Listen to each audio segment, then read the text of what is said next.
I mean, haven't we learned that it's hard to judge a book by its cover? It's it's wolves in sheep's clothing. Not sheep's in wolf's clothing. It's wolves in sheep's clothing. So I think we need to focus on where the real perverts really are. I'm telling you, these people that have these perversions, they're not out there in the open in most cases. They don't want to be out there in the open. Jared writes, good morning, hashtag Team and I. Good morning, Jared. Welcome. Rhonda writes, some of those that cannot pass the test here in Cincinnati are enrolling in schools in Kentucky the second semester of their senior year. Got to do what you got to do. James writes, after transferring to Woodward from Walnut Hills, I was informed my supposed senior year I couldn't graduate and had to go back to the 10th grade. CPS had lost my records. I left and got my GED and never looked back. Yeah, I feel you on that, James. Who the hell is about to do 2 more years, man? You're increasing my time. Mr. Hollywood writes, what's the purpose of math and everything? Well, not the least of which you can count your money. So you can balance your checkbook. So you can create a budget. I mean, what are you talking about? So when you go and purchase something, Mr. Hollywood, you know you got the correct change. A lot of reasons why. Carolyn writes, Nate, did you hear about the dude, Judge Bernie Bouchard, courtroom, who came to court reeking of Mary Jane, ? Then pulled out 2 bags of Mary Jane from his underwear in the courtroom. Check the transcripts on Fox 19. Yes, I did see it. And apparently the judge was like, wait a minute, I smell something in here. You're loud. That's why they call it loud, because it has a loud smell to it. And so the judge is like, listen, somebody in here is smoking, has marijuana. Okay? And the judge even threatened to bring in the drug sniffing dogs, right? If somebody didn't come forward. So this dude was like, listen, bro, I got it. Dude, I got it in my pockets right here. And pulls out 2 bags of marijuana in the courtroom. Now, what kind of, you know what? Let's nominate this idiot for Gilligan of the Week, please. He deserved it. Gilligan of the damn day, at the very least. But you know what it goes back to? Drug addiction. People say you can't get addicted to marijuana. Those people are lying. There's a lot of people who are addicted to marijuana right now. It's like any other substance. And so now what happens is this dude was probably going to court. He's probably smoking every day, all day, high every day, all day. Believe it or not, there are people who smoke from the time they get up in the morning to the time they go to bed at night. Smoke, drink, smoke, drink, smoke. And it started just recreationally, but now they need to get high just to feel right. So this dude probably was feeling some anxiety about going to court. And when you feel anxiety, what do? You do something about it. So he was smoking his drugs. Idiot. Come on, man. I think the judge gave him like a night in jail, which I don't know how I feel about that. I mean, it's just marijuana. It's about to be legalized for medicinal use and then shortly thereafter recreational use. I don't think that they should be spending any time and effort prosecuting people for marijuana possession, quite honestly. Not in my humble opinion. But I did hear about that individual, Carolyn. It's silly. But you know what it is, and we don't talk about it. It's called addiction. Okay? The hip-hop community makes it seem like it's just a way to elevate your plane. It's just all fun. A lot of them dudes is addicted. They've got to have it. They got to have it. They wake up in the morning, before they even have breakfast, they got to have their marijuana. Before they drink water, they've got to have their marijuana. Believe me. There are people out there that they can't eat their food until they get some marijuana because it makes the food taste better. I've heard this before. I know it sounds wild and crazy to folks out there who have no experience in it whatsoever, but that's the reality of it. And it may be hard for you to imagine living your life like that, like getting up and first thing you do is smoke or first thing you do is drink. But there's people out there who are addicted to prescription pills. First thing they do by the bedside, pop that pill. Sad. Addiction Nation. Deborah writes, North Carolina is allowing students to carry pepper spray in transgender bathrooms. It will be interesting to see how this issue will be handled in clubs, shopping malls, sports venues, etc. Well, I mean, if you're out in public, there's nothing to stop you from purchasing some pepper spray. There's nothing illegal about that, as I understand it, in the state of Ohio. In fact, you should have some pepper spray on you anyway. It's a non-lethal measure. You never know. A sucker might try you, and you might have to do what you got to do. And if you don't want to take someone out the game, so to speak, but you want to disarm them so they're not a threat to you, why not have some pepper spray? Okay, you should have some in your car. Tonika writes, it didn't mess up my self-esteem. I went to school to be on the very last day of senior year. I still had a huge graduation at Job Corps. I'm glad. I think those graduation ceremonies are very, very important. They really are, because we need those kind of coming-of-age rituals. We need those moments in which friends and families can come view you and view your success. Makes you feel good. And I think it just pushes you forward. It really does. My name is Nathan Ivey. I want to push the conversation forward right after a few messages. Don't go anywhere. It's 6:42 p.m. Time for Steve Plotto and his son Dylan to do the dishes. They talk about everything from the yuckiness of girls to the awesomeness of his soccer team. Sometimes they don't talk at all. Then, hey! The dreaded splash fight. It's Dad o'clock, and it's the best time of the day. Because the smallest moments can have the biggest impact on a child's life. Take time to be a dad today. Call 877-4DAD-411 or visit fatherhood.gov. Brought to you by the U.S. Department of Health and Human Services and the Ad Council. Of course my kid's in the right car seat. Well, I think he is. Yeah, my kid's in a booster seat. He was ready to move up. He is ready, right? Her car seat looks like the right size. There are probably rules on when to move up to a booster seat, aren't there? Rear facing, forward facing. I think I have it right.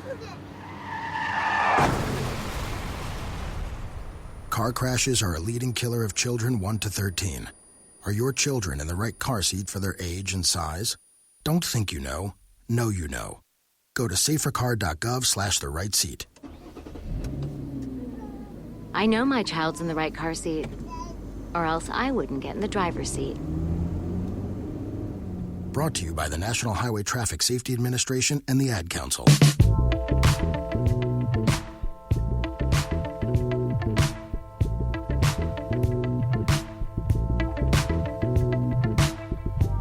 Good morning, everyone. Welcome back. The Nathan Ivey Show in full effect. Tell a friend about the show as we grow.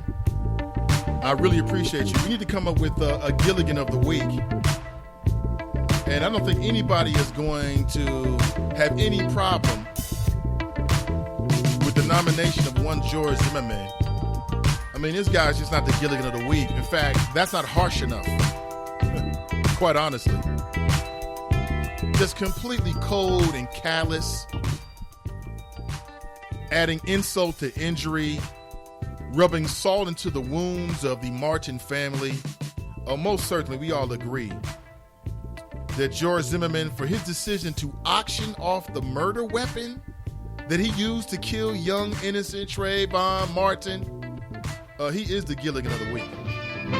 Just sit right back and you'll hear a tale of a fateful trip that started from... That's all I can give you.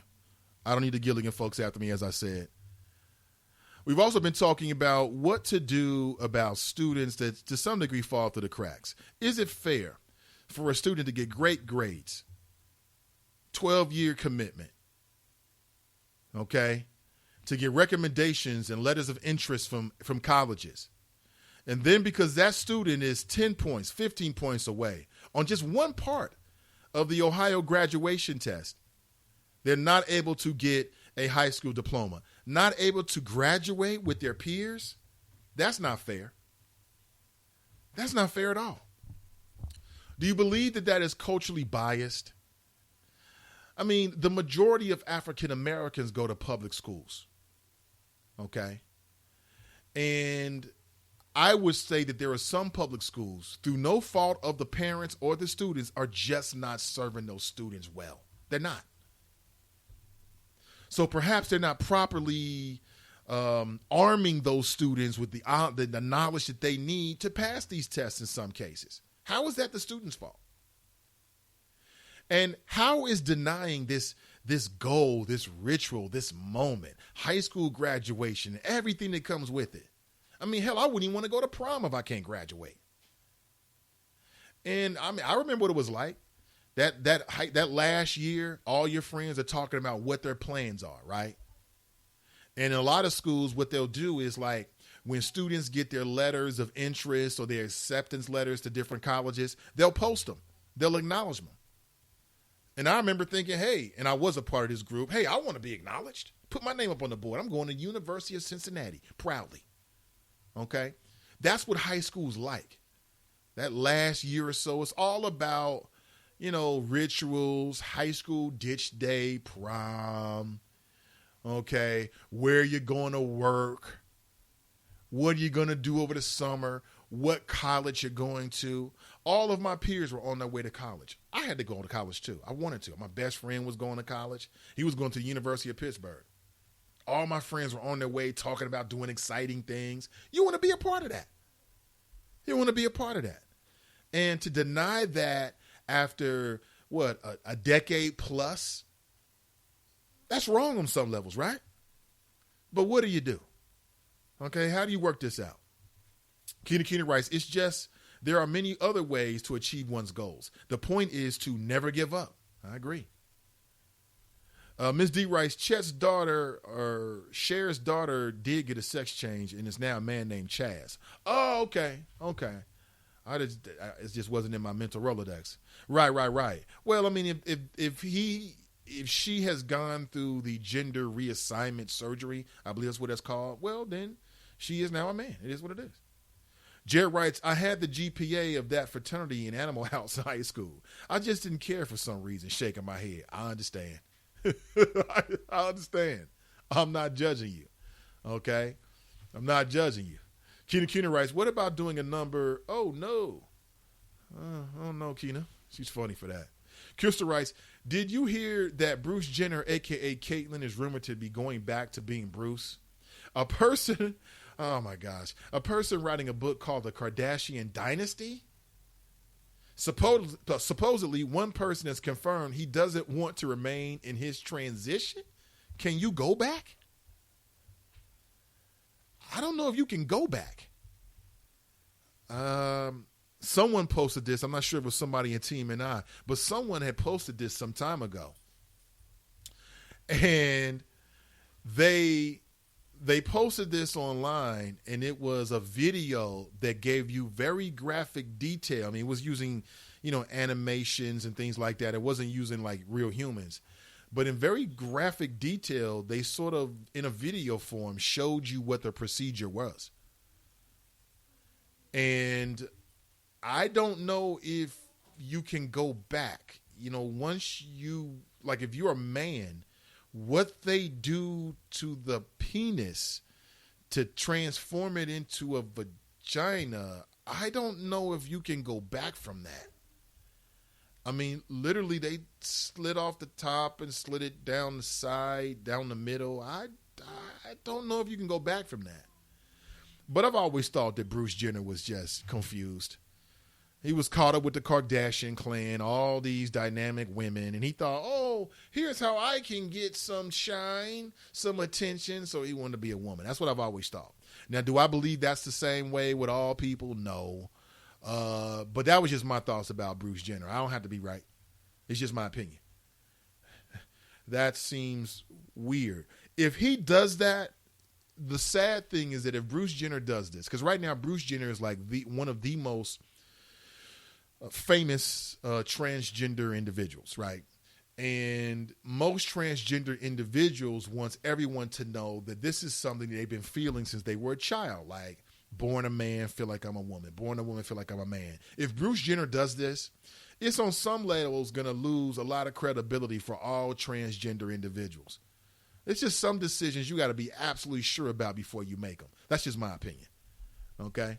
Carolyn writes, the OGT was established in 2001. So again, I asked why in 2001 the Ohio General Assembly, the Ohio Department of Education, and others feel the need to put this test in place.